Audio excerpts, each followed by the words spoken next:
Quel grand amour que Dieu nous a aimés, n'est-ce pas? J'aimerais lire avec vous simplement quelque chose dont nous avons eu l'occasion des fois d'entendre et de parler et dernièrement aussi d'échanger avec un frère concernant aussi le fait que nous entendons souvent le nom de Jéhovah qui est utilisé. Mais bon, dans ce qui est ici, dans la brochure La Bible, nous lisons simplement très rapidement ce qui est dit ici de façon à ce que nous ayons une bonne compréhension encore des choses concernant ce nom. En fait, nous allons voir que ce n'est pas un nom au sens propre du terme, puisque nous le voyons dans les Écritures, dans l'Ancienne Alliance. D'abord, c'est vrai que Dieu s'est révélé aussi. Son nom a été révélé. Et comme il est dit ici, c'est ainsi que c'est écrit à la page numéro 6, Dieu, Elohim, Seigneur, Yahvé. Des précieuses comparaisons. Le mot hébreu Elohim, que l'on trouve 3526 fois en tout dans la Bible, à partir du premier verset de Genèse, chapitre 1, traduit dans nos Bibles par Dieu, Elohim, Dieu, est traduit dans la Septante par le mot Théos et le mot Yahvé.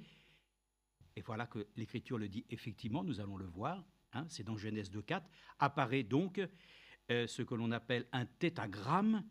C'est 4 lettres, 4 consonnes, YHWH, que l'on retrouve 4024 fois dans nos Bibles depuis Genèse 2,4 sous le terme éternel ou Seigneur, qui est traduit par Kyrios. Le nom composé Elohim Yahvé, l'éternel Dieu, se trouve 6356 fois dans la Bible.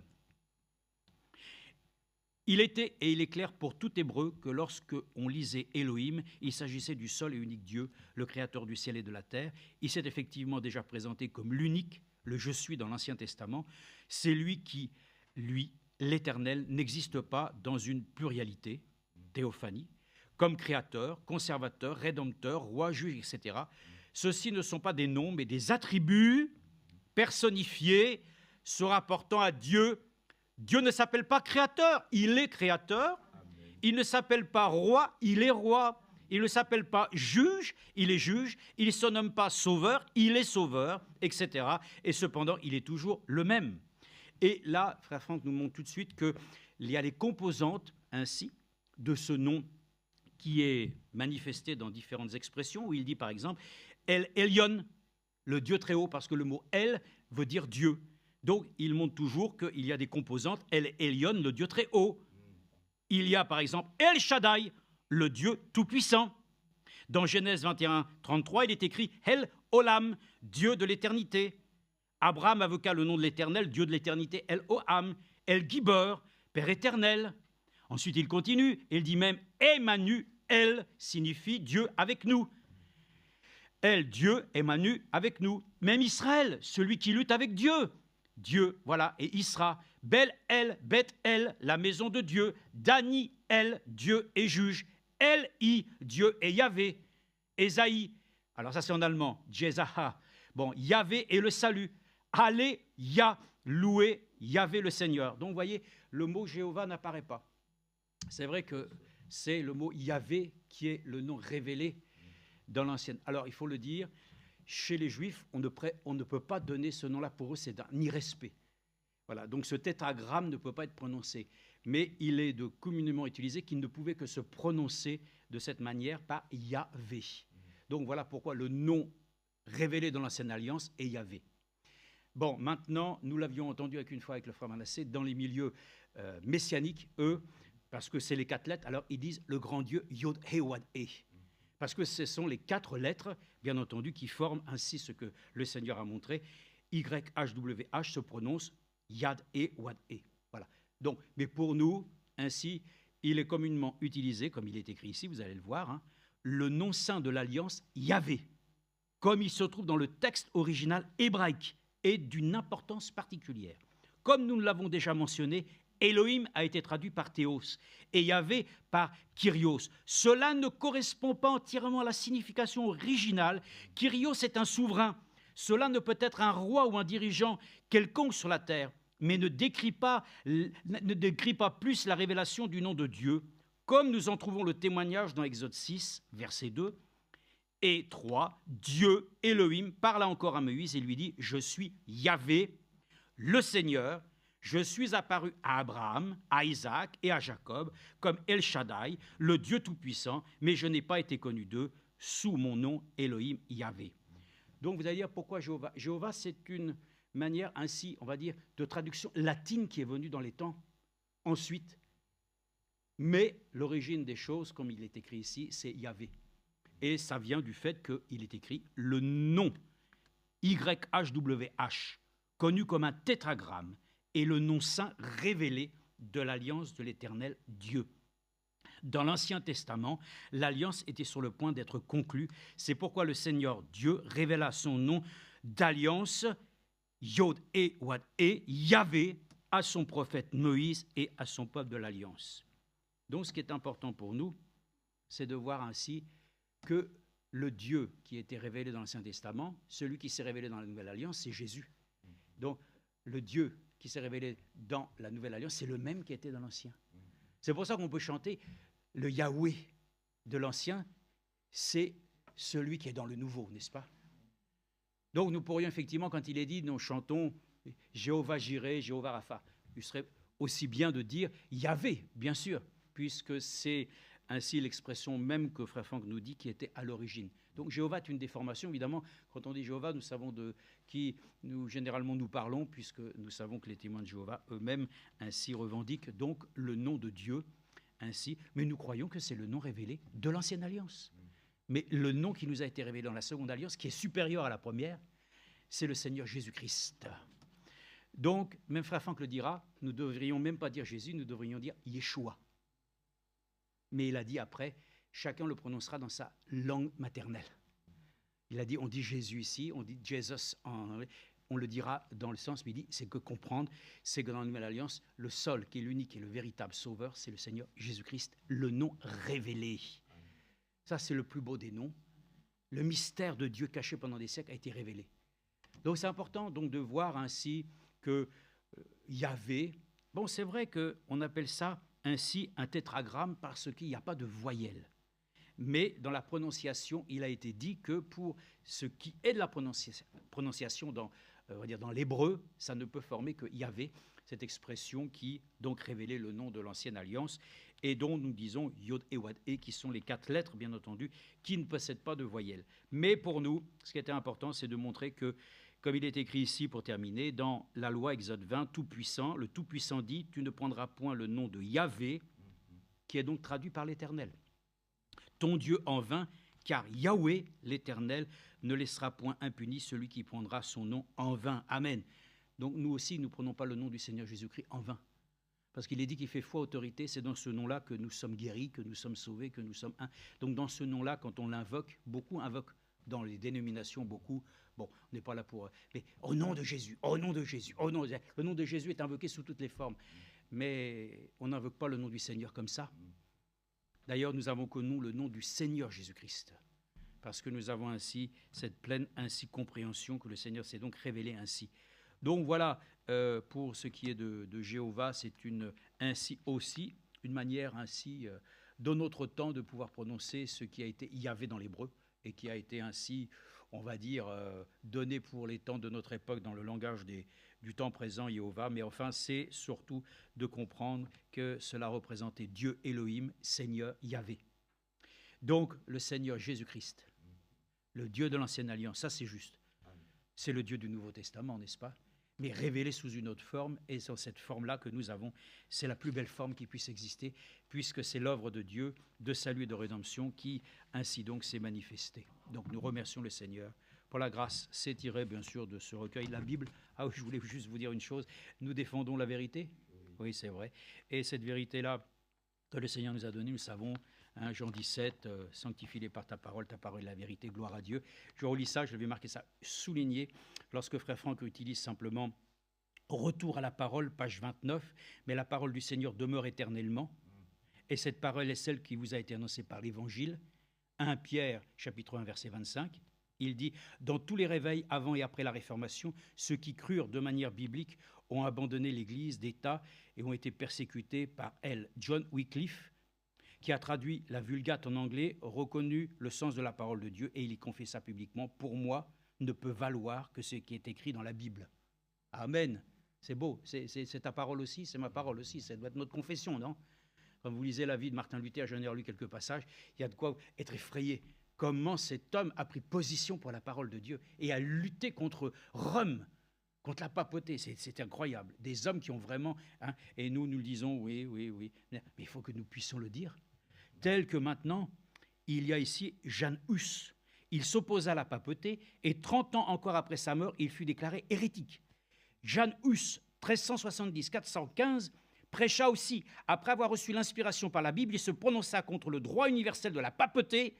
La Bible devint pour lui la seule autorité pour les questions relatives à la foi. C'est ainsi qu'il écrivit dans son commentaire sur Jean 8, 31-32. Et ça, je l'ai repris là parce que des fois, nous disons il faut aimer la vérité. Mais là, voilà comme il l'a dit. Cherche la vérité. 1. Écoute la vérité. 2. Apprends la vérité. Amen. Aime la vérité. Vous aimez la vérité? Oui. La vérité. Dis la vérité. Gloire à Dieu. Garde la vérité. Défends la vérité jusqu'à la mort. Cherche la vérité, écoute la vérité, apprends la vérité, aime la vérité, dis la vérité, garde la vérité, défends la vérité jusqu'à la mort. Amen. Merci notre Père Céleste, que cette parole de vérité puisse nous transpercer, non pas comme une épée, Seigneur, qui pourrait encore ainsi tuer la chair, non, mais qui puisse, Seigneur, comme l'Écriture le dit, ta parole est comme un marteau qui brise le roc. Une épée, Seigneur, c'est ta parole, qu'elle puisse ainsi, là, se placer dans notre vie afin que nous puissions reconnaître, Seigneur, que ce Dieu de l'Ancienne Alliance et ce Dieu qui s'est révélé dans la Nouvelle Alliance, c'est le même. Et par cela même, nous défendons cette vérité, que le Seigneur Jésus-Christ, c'était Dieu dans la chair. Nous le croyons de tout notre cœur, nous le confessons, nous le croyons, nous avons même été baptisés dans ce nom, et c'est dans ce nom que j'ai été prié que tu puisses bénir mon frère, afin que nous puissions, dans cette écoute de la parole, que nous soyons bénis et introduits dans la prière, au nom de Jésus. Amen.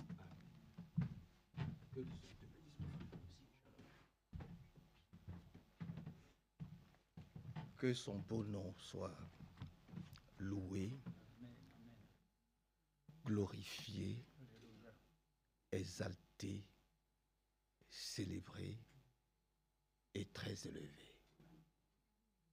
Vous savez vous-même que nous sommes dans une très grande attente.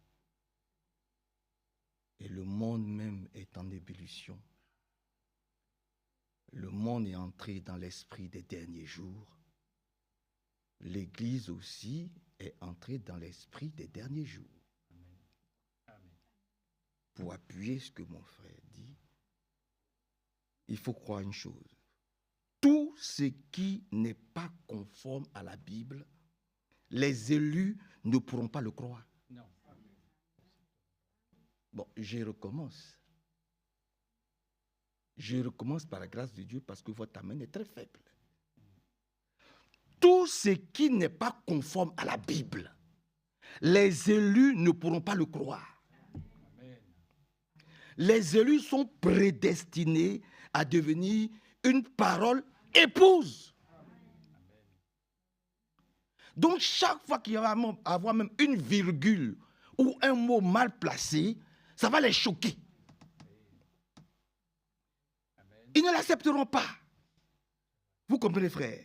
Parce qu'avec Dieu, seul ce qui vient de lui est valable. Alléluia.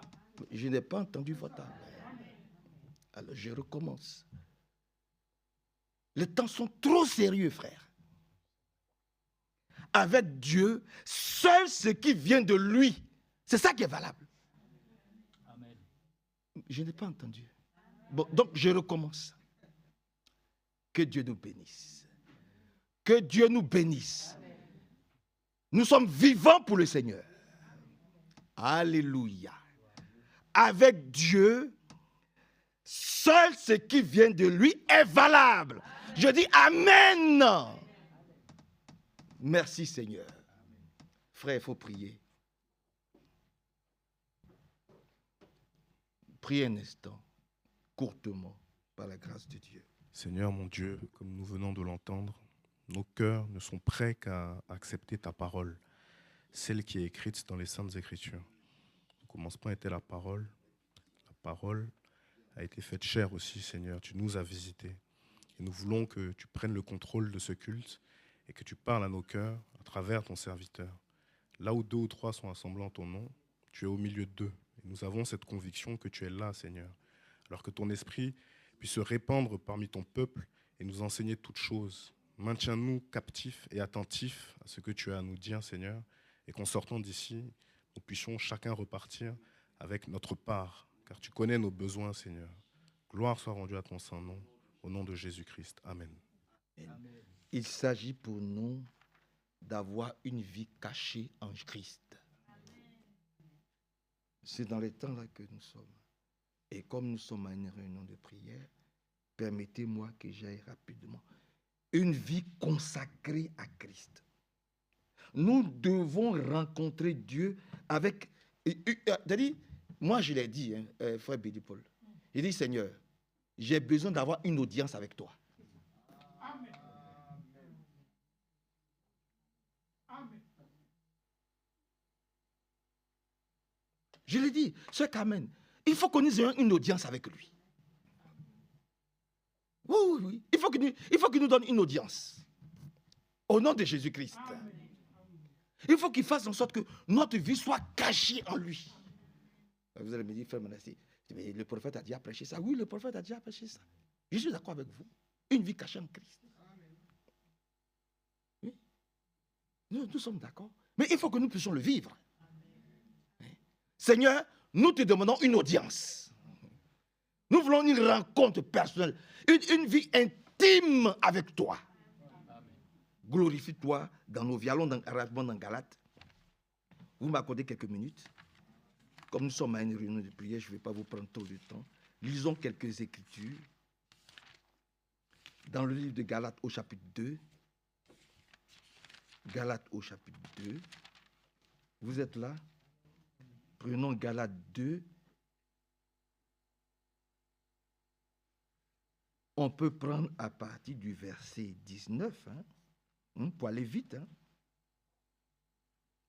Galates chapitre 2, verset 18.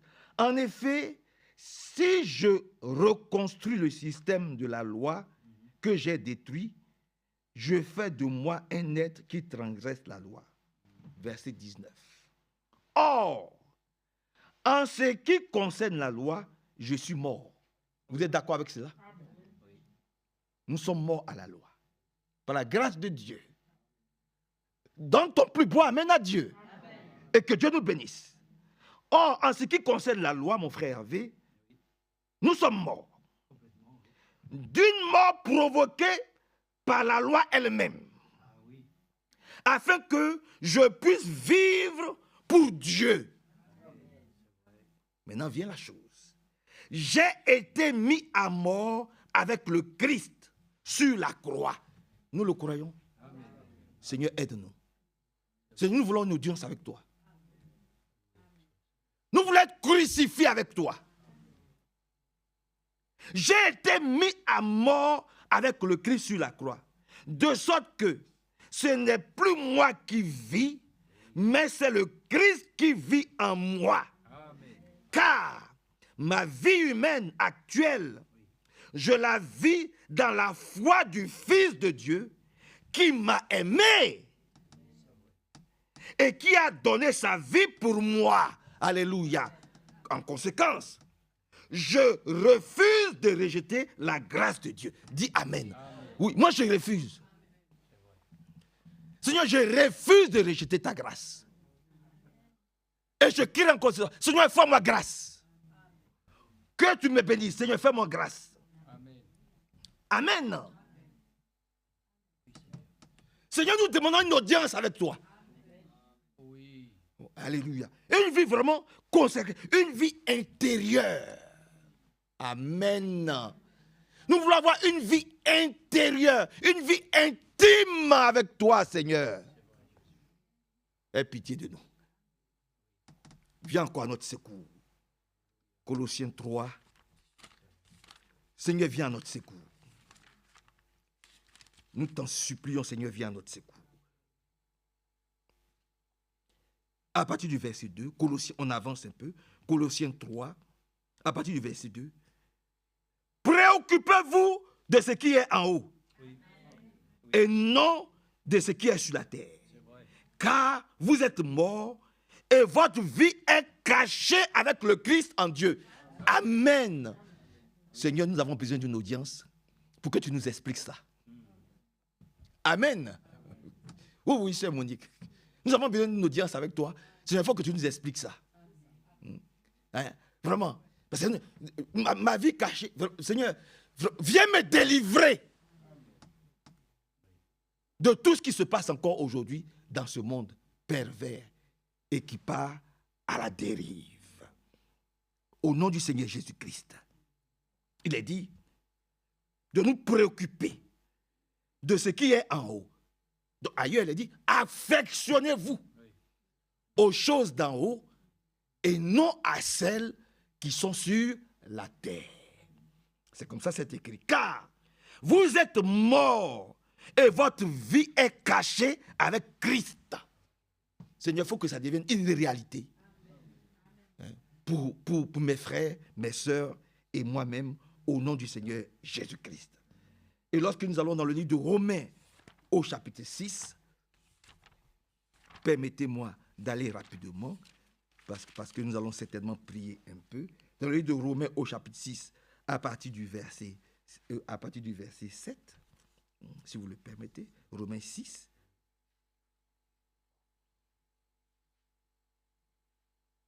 Bon, prenons à partir du verset 5. En effet, Romains chapitre 6, verset 5. En effet, si nous avons été unis à lui par une mort semblable à la sienne, nous serons également unis à lui par une résurrection semblable à la sienne. Oh, c'est merveilleux. C'est merveilleux.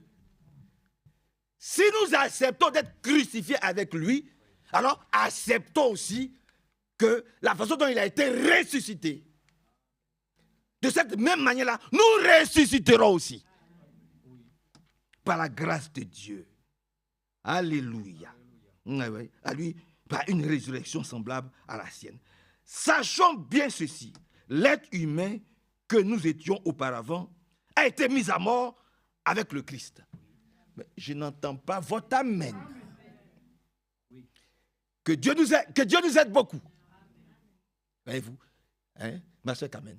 Alors, nous sommes d'accord que quand il mourait à Golgotha, nous aussi nous étions avec lui là-bas. Moi, je le crois. Hein. Moi, je le crois. Voyez-vous, je le crois de tout mon cœur. Sachons bien ceci.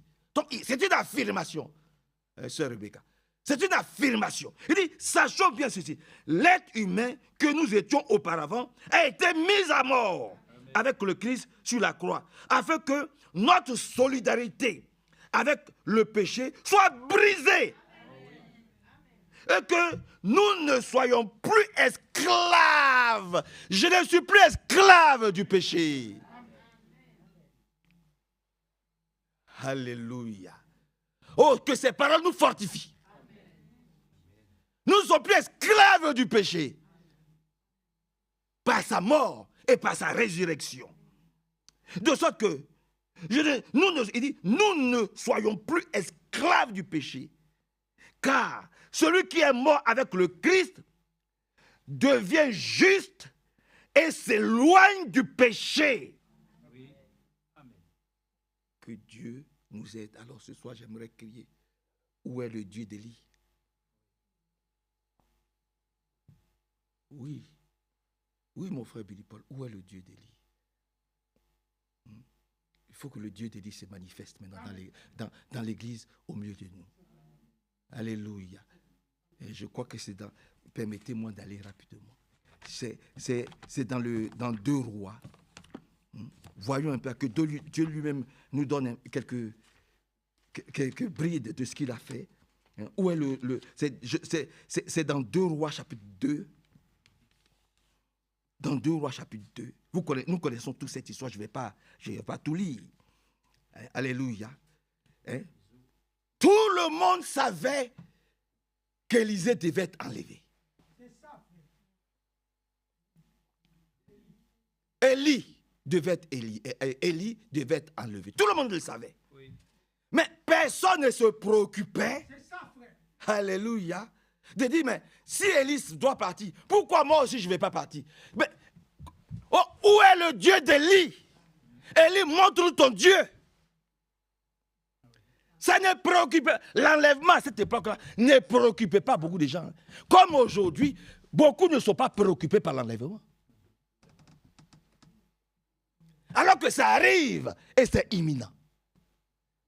Parce que la parole épouse ou l'église parole ne passera pas par la tribulation. Amen. Vous comprenez, frère? Que Dieu nous aide et que Dieu nous bénisse beaucoup. Ouais. C'est ça notre préoccupation. Où est le Dieu d'Élie? Il savait tous qu'Élie devait être enlevé. Et puis, Élie, il avait un serviteur qui s'appelle Élisée. Chaque fois, Élie lui disait, oh, maintenant ça va, tu peux pas. Élisée s'accrochait. Élisée restait avec le prophète. Élie lui dit, mais il est temps maintenant qu'on se sépare. Il dit, non, où tu vas, j'y vais. Amen. Il n'a pas cédé au raisonnement. Permettez que je le dise. Il n'a pas cédé. Élisée n'a pas cédé à ce que Élie lui demandait de faire. Parce qu'il savait que tant qu'il était avec, alléluia, le prophète, il n'y avait pas de problème. Amen. Et puis arrivé à un certain moment, ils s'en vont. Il y a les fils des prophètes qui disent, mais toi tu le suis. Tu ne sais pas qu'il va être enlevé.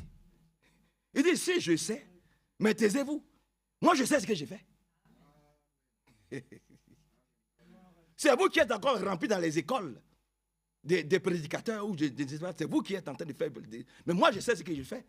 Vous savez qu'il doit être enlevé. Et puis vous êtes encore dans vos écoles, vous êtes en train, dans vos cimetières, vous êtes en train de faire vos formations dans vos cimetières, etc. Mais vous me regardez un peu le raisonnement des hommes. Vous savez que Élie doit être enlevé, il doit aller au ciel. Oui. Dieu vous l'a révélé. Amen. Alléluia. Mais il n'y a personne qui se préoccupe et dit, mais il faut que je marche avec ce prophète-là pour connaître le secret de l'enlèvement. Il faut que je connaisse le secret de l'enlèvement. Voyez-vous. Il n'y a qu'Élisée seul qui est resté fidèle jusqu'au bout. Alors arrivé un certain moment, Dieu enlève son serviteur. Donc c'est ce que nous allons lire, c'est la suite. J'ai essayé de résumer brièvement. Voyez-vous. Et le manteau est resté dans les mains d'Élisée. Verset 14. Il prit le manteau d'Élie et frappa les eaux du fleuve en s'écriant, où est le Seigneur, le Dieu d'Élie? Oui, où est-il? Parce que Élisée aussi avait l'habitude de marcher avec le prophète. Il avait l'habitude de compter sur le prophète. Et il s'est dit, tant qu'il y a le prophète, eh bien, comme j'ai entendu plusieurs personnes me dire, tant que frère Franck est vivant, ben moi je suis là, je peux faire ce que je veux, je peux venir quand je veux, vous ne m'intéressez pas. Voilà. Frère Franck est parti. Élisée était accroché au prophète. Parce que certainement, il se disait que ce n'est pas le Seigneur permettra que Non, le prophète est parti. Maintenant, tu es tout seul. Il faut maintenant que tu fasses les choses selon ce que le prophète a dit. De la part de Dieu, pas de lui. Apprenons à ne pas suivre les hommes. Et je n'ai pas entendu votre amen. Apprenons à ne pas dépendre des hommes. Amen. Élisée, il était tout le temps là, il marchait tout le temps avec le prophète. Là, même quand les autres parlaient, oh, tu vois, moi je suis le prophète. Oh, le prophète a dit, oh, c'est comme ça, le prophète. Amen. Oui, nous aussi. Moi aussi. Le prophète a dit, moi aussi. Mais arrivé à un certain moment, aujourd'hui, ce prophète-là, il est parti. C'est vrai. Le serviteur fidèle est parti. C'est vrai. Alors, je peux me crier, mais où est le Dieu de Branham? Comment se fait-il qu'au temps de Branham, il y avait tellement, les églises étaient vivantes, elles étaient bouillantes. Amen. Amen. y avait des choses merveilleuses. Dieu était présent dans l'église. La présence de Dieu était effective. Au temps de Frère Franck, on voyait des miracles, des prodiges. La parole était puissante. Mais où est le Dieu de Frère Franck? Pourquoi tant de divisions? Mais Élisée, il a reçu quelque chose. Il a reçu la double portion. Oui, Élisée. Il a reçu la double portion. Amen. Alléluia. Et c'est ce qu'il voulait. C'est pour ça que devant le fleuve paniqué, ne sachant pas quoi faire, elle a dit, oh, il frappe. Mais où est passé le Dieu d'Élie? Quelquefois, nous aussi, quand nous nous trouvons devant des situations, nous pouvons dire, mais où est passé le Dieu de la Bible? Pourquoi tant de difficultés? Oui. Pourquoi tant de blocages? Oui. Et vous? Pourquoi tout semble être complètement bouché, bloqué, enchaîné, lié? Je ne sens, les années passent, mais je ne vois aucune progression dans ma vie. Voyez? Mais où est le Dieu d'Élie? Où est le Dieu de Branham? Où est le Dieu de Wal Frank? Vous voyez? C'est parce que nous n'avons pas une vie intime avec le Seigneur. Amen. Ben oui. Il faut que toi et moi, nous aurions un temps seul à seul avec Dieu. C'est ça qui nous manque. Je vous le dis, hein, frère. Il faut qu'il y ait un tête-à-tête, une audience. Voilà, un tête-à-tête avec Dieu. Et quand vous allez dans Matthieu chapitre 6, d'ailleurs, le Seigneur même, il nous donne ce conseil-là. Allons rapidement dans Matthieu 6. J'ai fini. Hein. Allons rapidement dans Matthieu 6. Je vais lire quelques écritures et puis... Allons dans Matthieu chapitre 6. Pour aller rapidement, il est dit Matthieu 6. Matthieu chapitre 6. Où il est dit, lorsque tu... Il faut rentrer dans ta chambre. Matthieu chapitre 6, verset 5. C'est ça. Prends une audience avec le Seigneur. Matthieu 6, verset 5. Matthieu 6, 5.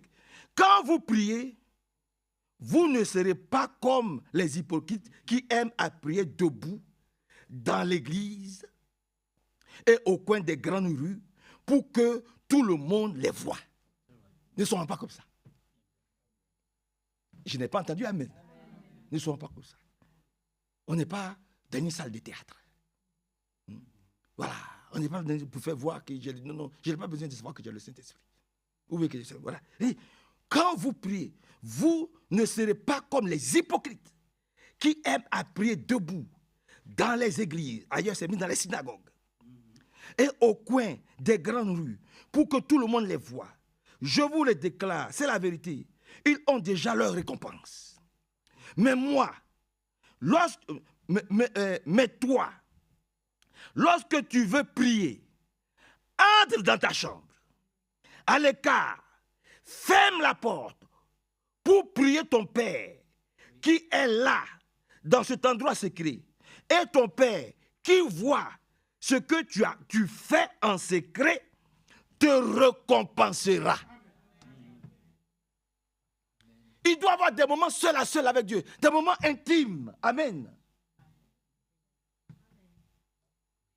Ce que j'appelle mon temps seul à seul avec Dieu. C'est important. Et il dit ici, il y a des moments où il doit avoir un tête-à-tête avec toi. Toi et Dieu, il doit avoir un tête-à-tête. Même si tu es fatigué. Même si le diable va venir. Mais qu'est-ce que tu vas lui dire? Parle. Oui. Il faut parler. Parle, commence. Parle avec Dieu, parle. Dis-lui ce que tu as sur ton cœur. Parle avec lui. Tu vas voir que quand tu vas commencer à 20h, eh bien, c'est à minuit ou 2h du matin, tu vas t'étonner. Amen. Il faut qu'il y ait une audience entre Dieu et nous. Et ça, c'est individuel. Amen. Voyez-vous, c'est ce qui est dit ici. Voyez-vous? Et il nous montre même comment nous devons prier. Il dit, quand vous priez, ne répétez pas sans fin les mêmes choses, comme les païens. Donc, il ne veut pas qu'on soit comme les religieux, comme les païens. On ne doit pas faire comme eux. Ils pensent qu'ils seront exaucés en multipliant les paroles. Ne les imitez pas, ces païens-là, car votre Père sait de quoi vous avez déjà besoin. Avant même que vous lui le demandiez, il sait déjà. Amen. Maintenant, il apprend comment nous devons prier. Voyez-vous.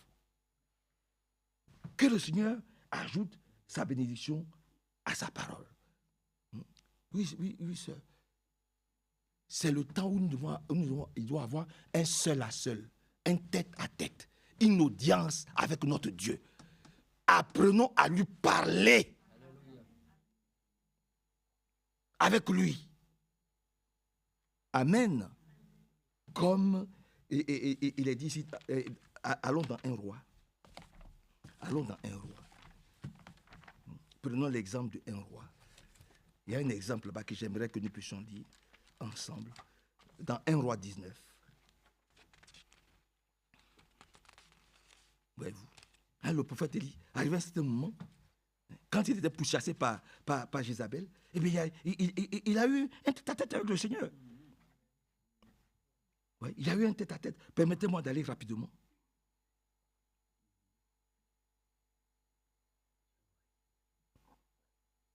Verset 5. 1 roi 19, 5. Il se coucha et s'endormit sous les genêts. Mais un ange le toucha et lui dit, lève-toi et mange. Il vit en effet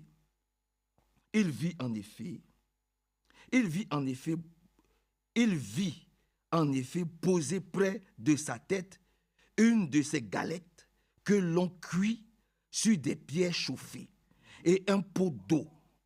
C'est vraiment merveilleux. Oui. Ouais, ce que Dieu nourrit. Hein? Faut retourner ça pour nous. Quand il dit le blé et l'huile ne manquera pas, ça ne manquera pas. Amen. Et ça, c'est à partir du tête-à-tête que nous devons avoir avec lui. Voyez-vous, c'est vraiment merveilleux. Permettez que je conduise rapidement. Après avoir mangé et bu, il se recoucha. Mais l'ange du Seigneur revint le toucher et lui dit, lève-toi et mange, car tu devras faire un long voyage. Nous avons un long voyage à faire. Mangeons la nourriture, mangeons la manne fraîche et céleste. Amen. Aimons manger la nourriture céleste. Maintenant, verset 8. Et Élie se leva pour manger et boire. Puis, avec les forces trouvées dans ce repas, il marcha 40 jours et 40 nuits jusqu'à l'Horeb, la montagne de Dieu. Arrivé à Élie entra dans une caverne où il passa la nuit. Alors, la parole du Seigneur lui fut adressée. Pourquoi es-tu ici? Mais ce n'est pas toi qui lui as dit de sortir. Mais le Seigneur, vraiment, je l'aime trop. Ah non, je l'aime. Lui-même, il t'a dit, va. Ah oui. Il va toujours nous dérouter. Il va toujours nous dérouter. Amen. Ce n'est pas toi qui lui as dit de partir. Tu n'as pas vu qu'elle est rentrée dans la caverne. Mais maintenant, tu lui poses la question, qu'est-ce qu'il fait là? Qu'est-ce que tu fais ici? Il répondit, Seigneur Dieu de l'univers, j'ai tant de zèle pour toi que je ne supporte plus la façon d'agir des Israélites. En effet, ils ont rompu ton alliance, ils ont démoli ton autel, ils ont tué tes prophètes par l'épée. Je suis resté moi seul et ils cherchent à m'ôter la vie. Le Seigneur lui dit, sors, lui dit le Seigneur, tu te tiendras sur la montagne devant moi, je vais passer. Oh Seigneur, passe au milieu de nous ce soir aujourd'hui. Amen. Alléluia. Ah ouais, il a eu son audience. Il a eu son audience avec le Seigneur. L'ange de l'Éternel est venu plusieurs fois. Lève-toi, mange, parce que tu as une longue route à faire. Frères et sœurs, mangeons la parole de Dieu. Aimons la parole de Dieu. Ayons l'amour de la vérité.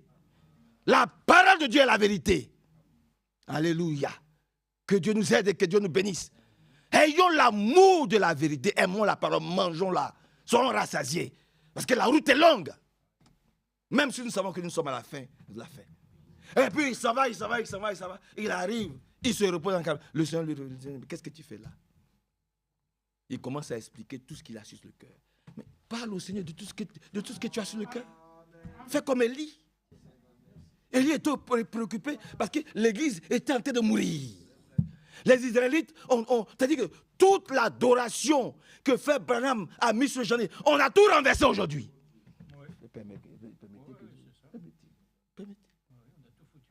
On a tout foutu en l'air, comme dit mon frère. On est devenu lent à comprendre. Tout ce que le prophète a mis sur pied, toutes ces grandes choses merveilleuses, c'est devenu comme une simple lecture pour notre intellect. Donc Élie se plaignait de la façon dont les Israélites, n'est-ce pas, se comportaient en ce temps-là. C'est-à-dire, ils n'avaient plus l'amour de la vérité. Ils étaient devenus paresseux, négligents, lourds. Tellement Satan et ses démons nous préoccupent dans l'occupation mondaine.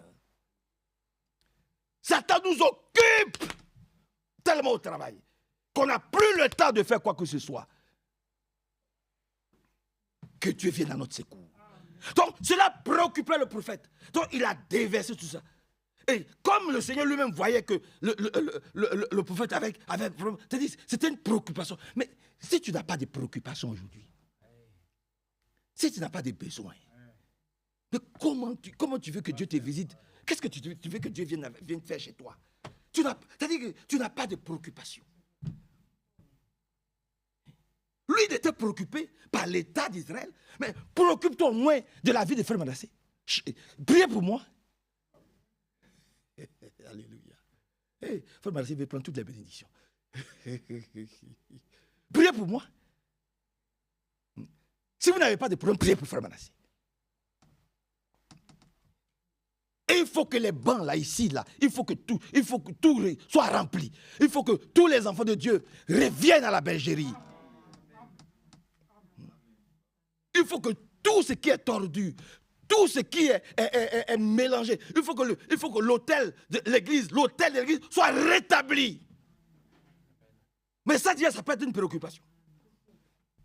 Si nous pensons que nous sommes, il y a trop blanc, trop pur. Mais préoccupons-nous au moins de l'église, des autres. Vous comprenez, frère?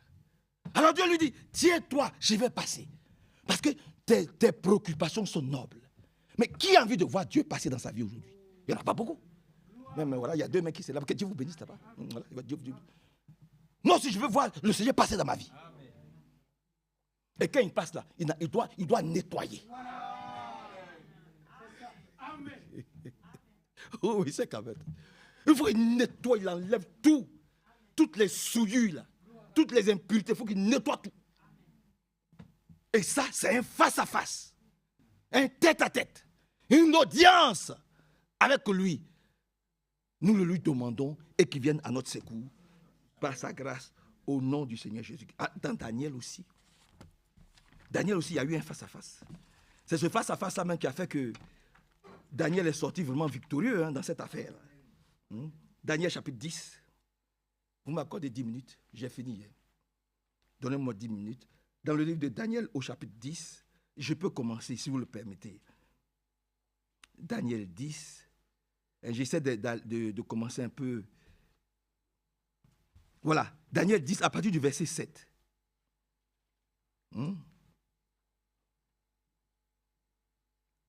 Daniel 10, vous avez Ézéchiel, après Ézéchiel, vous avez Daniel.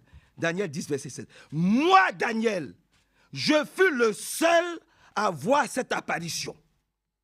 Les gens qui m'entouraient ne virent rien, et pourtant, saisis de terreur, ils coururent se cacher. Quelquefois, Dieu t'apparaît à toi, mais il peut ne pas apparaître aux autres. Oui. C'est ce qui est arrivé aussi sur la route de Damas à un certain Saul de Tarse. Il a dit, Seigneur, qui es-tu? Il dit, je suis Jésus que tu persécutes. Les autres regardaient, ils entendaient la voix, mais ils ne voyaient rien. Amen. Ils ne ressentaient rien. Ce n'était pas pour eux. Ce qui est réservé pour toi, c'est pour toi. Ce qui est réservé pour les autres, c'est pour les autres. Ce qui est réservé pour le monde, c'est le monde. Et lui, il dit qu'il était le seul à voir cette apparition.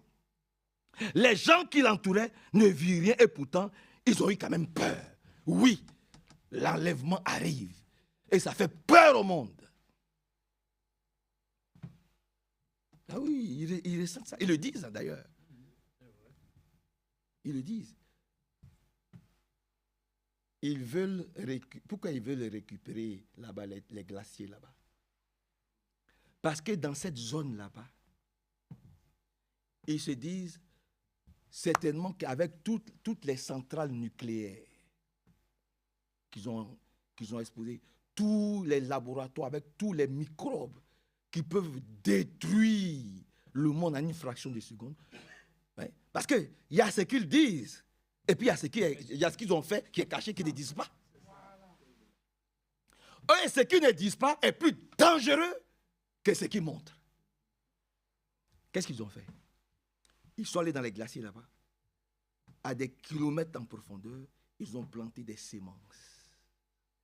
Et ils se disent, au cas où le monde arriverait à exploser, celui qui aura la main sur ces semences-là, et sur ces minéraux rares aussi, il va dominer le monde. C'est pour ça qu'ils sont en train de se battre. Parce qu'ils savent que du jour au lendemain, tout peut exploser. Oh! Avant que tout n'explose, que tout ne se gâte, toi et moi, on doit partir. On doit partir. Voilà. On doit partir. C'est pour ça qu'aujourd'hui, toi et moi, consultons-le. Seigneur, nous voulons avoir une audience avec toi et que ton beau nom soit loué, glorifié et exalté. Je demeurais donc tout seul à contempler cette apparition impressionnante. Cependant, mes forces me quittèrent. Je suis au verset 9. Mes forces me quittèrent. Mon visage changea de couleur. Il devint livide. Et je me retrouvai sans aucune énergie.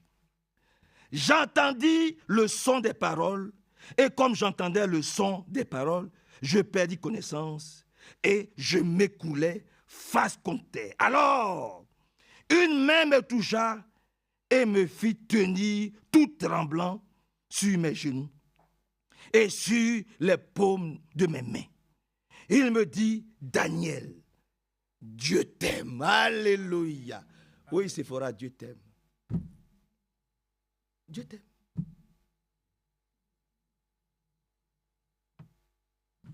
C'est de ça qu'il s'agit. Dieu nous aime. Dieu nous aime d'un amour éternel.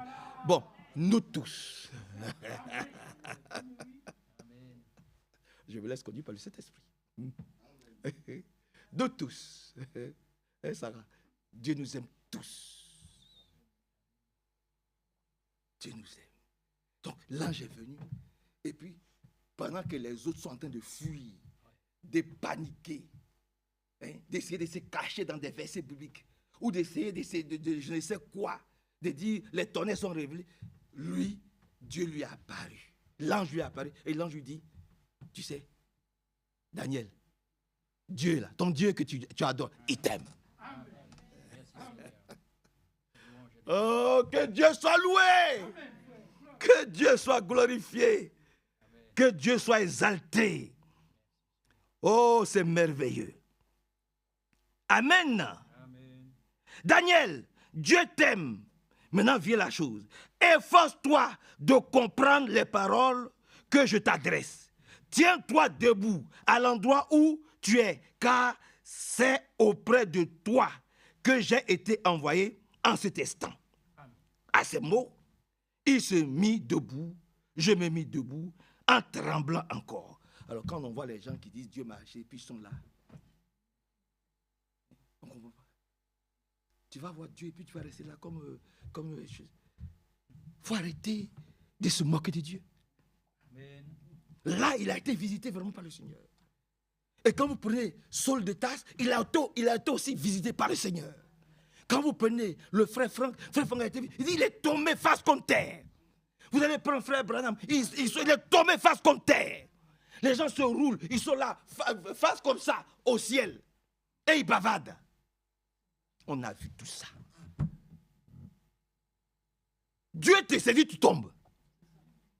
Et ici, on voit un grand serviteur de Dieu, un homme de Dieu. Il dit, il était tout tremblant. Que Dieu nous bénisse. Qu'il nous fortifie. Voilà son expérience. Et chacun de nous, nous devons avoir une expérience personnelle avec lui. En tant qu'enfant de Dieu. En tant qu'élu. En tant que parole épouse ou épouse parole. Dieu doit nous visiter. Nous lui demandons, Seigneur, viens à notre secours. Et ailleurs, il a dit, verset 12, il ajouta, n'aie pas peur, Daniel. Dès le premier jour où tu as manifesté ton humble soumission envers ton Dieu, en ayant à cœur de comprendre ce qui se passait, tes paroles ont été entendues et je me suis mis en route pour t'apporter la réponse. Dieu répond toujours. Les hommes posent des questions, Dieu répond. Les élus posent des questions, Dieu leur répond toujours. Dieu a fait venir un ange. Pour dire, n'aie pas peur. Tu es un élu, tu es un enfant de Dieu. Ne tremble pas. N'aie pas peur, tu es un enfant de Dieu. Médéros. N'aie pas peur, tu es un enfant de Dieu. Alléluia. Que Dieu nous aide. Que Dieu nous bénisse. Et que son beau nom soit très élevé, glorifié et exalté. On peut aussi parler de Jacob, qui a lutté avec Dieu. À quelle période? À une période où, on va pas le lire, à une période où il était aussi dans un grand tremblement. Parce que vous savez comment les choses se sont passées là-bas, auprès de son père. Et qu'il a dû prendre le droit d'aînesse et fuir avec l'aide de sa mère. Vous comprenez? Et lorsqu'il devait revenir, son frère venait avec 400 personnes. Il avait peur. Donc, il a réparti les choses avec sagesse et intelligence. Amen. Et puis lui-même, il s'est mis à l'écart, tout seul, il dormait. Il a pris une pierre et puis il dormait. Dieu est venu le visiter. Dieu est venu le visiter. Tout seul, Dieu est venu le visiter. Pourquoi Dieu n'a pas attendu qu'avec ses 11 enfants, sa femme et tout ça? Pourquoi il était tout seul? Mais il avait des préoccupations. Certainement qu'il dit, mais comment je vais me présenter devant mon frère et comment mon frère va me recevoir? Il avait des inquiétudes. Hein? Dieu est venu le rassurer. Amen. Vous comprenez? Dieu est venu le rassurer. La Bible dit, il a lutté avec Dieu. On lutte avec Dieu. On ne met pas Dieu derrière puis on lutte tout seul. Non. La Bible dit, il a lutté avec Dieu.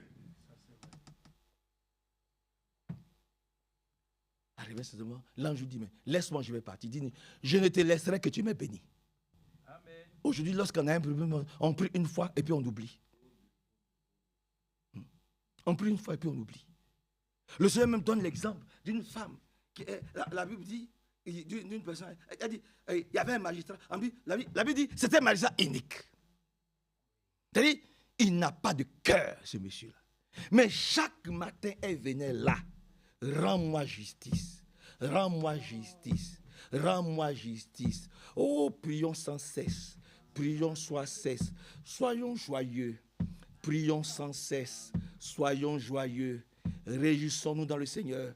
La Bible dit, quoique ce monsieur-là n'avait pas de cœur, était sans loi ni foi, mais à cause du fait qu'elle était tout le temps là devant lui, il lui a dit, rentre, j'accepte ton audience, qu'est-ce que tu veux? Mais rends-moi justice, tiens ta justice, va. Le Seigneur dit, à plus forte raison, nous qui sommes ses enfants, est-ce que nous allons lui demander quelque chose qu'il va refuser? Non. Il va plus loin. Il dit, méchant comme vous êtes, vous savez donner de bonnes choses à vos enfants. À plus forte raison, votre Père qui est dans les cieux ne vous donnera pas-il les bonnes choses que vous lui demandez? Si votre enfant vous demande du pain, est-ce que vous allez lui donner une vipère, un serpent? Voyez? Que le Seigneur nous aide et que Dieu vraiment vienne puissamment à notre secours. Gloire et honneur lui soient rendus. Ce que j'ai lu, c'est dans Genèse chapitre 32. Il a combattu avec Dieu. On combat avec Dieu. On dit, Seigneur, de toute façon, est-ce qu'il y a encore un combat à faire? C'est de lui dire merci. C'est de lui dire, Seigneur, merci. Mais quelquefois, je ne comprends pas pourquoi. Voyez-vous, c'est comme si l'année 2025 est passée et puis il n'y a pas de projet, il n'y a pas de prérogative. C'est comme si rien ne change. Mais frère, sœur, venez le 31, on va prier chaîné.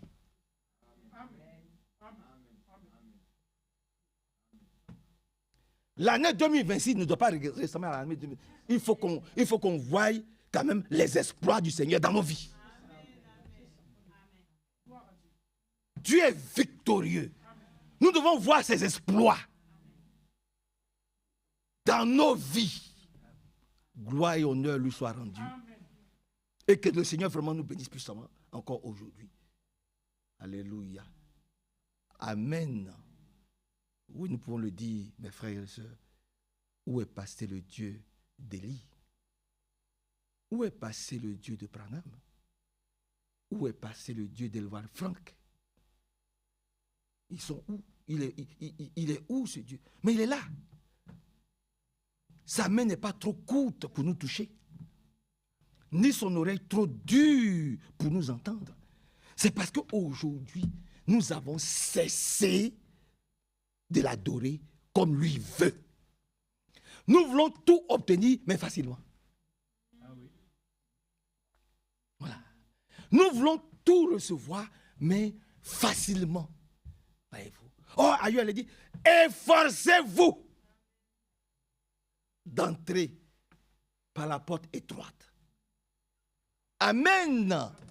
Et puis, comme l'a dit le frère, il faut que nous puissions nous repentir aussi. Quand nous faisons mal, il faut que nous puissions dire, Seigneur, j'ai fait mal.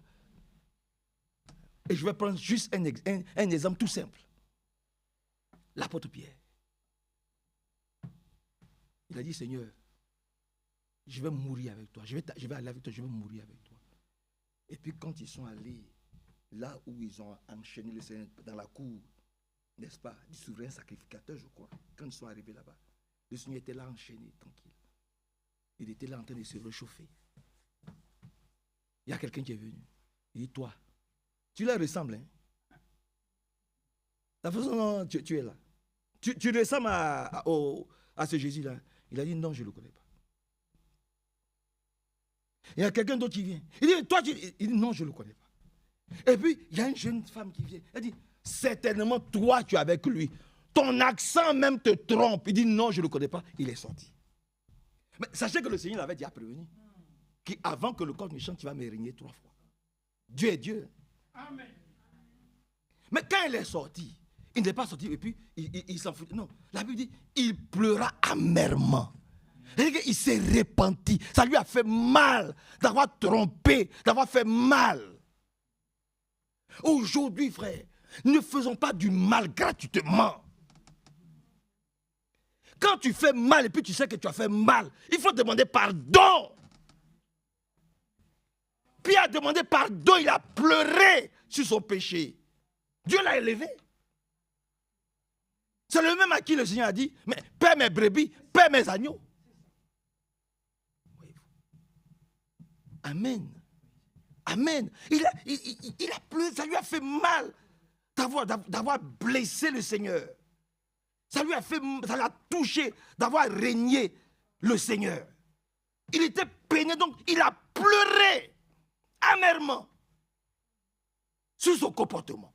Qui pleure aujourd'hui sur son comportement? Quand il blesse un frère, quand il blesse un... Qui pleure? Ça ne dit plus rien, on passe à autre chose. On passe à autre chose. Seigneur, vraiment, que Dieu vienne vraiment à notre secours. Voyez-vous. C'est important que le Seigneur vraiment nous délivre Vraiment. Amen. Que Dieu vous bénisse puissamment. Son beau nom soit loué. Amen. Amen.